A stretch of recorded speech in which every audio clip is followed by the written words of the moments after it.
ఏ guys, ఈరోజు మధ్యాహ్నం భోజనం చేద్దాం. ఈరోజు కర్రీ వచ్చేసి మటన్ లివర్ అనమాట. అందులోకి ఆనపకాయ వేసి వండారు. ముక్క చూస్తున్నారు కదా, అంత సాఫ్ట్గా ఉడికింది. ఆనపకాయ వేయడం వల్ల టేస్ట్ చాలా బాగుంది.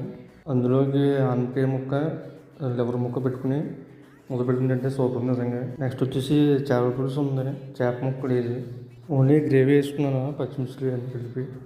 అందులోకి పచ్చిమిర్చితో తింటాను తెలుసు కదా మీకు. అందులోకి లివర్ ముక్క తీసుకుని ఆ రెండు కలుపుకుని తింటే మాత్రం సూపర్ ఉంది నిజంగా, అదిరిపోయింది. నెక్స్ట్ వచ్చేసి ఆనపకాయతో ట్రై చేశాను, ఆనపకాయ ముక్కతోని. లివర్ ఆనపకాయతో కాంబినేషన్ అదిరిపోయింది, మామూలుగా లేదు టేస్ట్ మాత్రం. చాలామంది మటన్ లివర్ తినరు, తినాలన్నమాట, హెల్త్కి చాలా మంచిది. ఫైనల్గా పెరిగి వేసుకున్నాను. అందులోకి మటన్ లివర్ కాంబినేషన్ బాగుంటుంది, పుల్లగా కారంగా అదిరిపోద్ది, టేస్ట్ మాత్రం నెక్స్ట్ లెవెల్ ఉంటుంది. పెరుగులోకి లివరు ఆనపకాయ ముక్క పెట్టుకుని తింటే నెక్స్ట్ లెవెల్ నిజంగానే. ఇంకా అయిపోయింది ఫ్రెండ్స్, ఇదే ఇంకా లాస్ట్ ముద్ద. ఇంకా మొత్తం లివర్ ముక్కలను కలుపుకుని ఓ పట్టుపట్టేసాను. ఈరోజు మధ్యాహ్నం భోజనం friends. Please subscribe. Thank you all.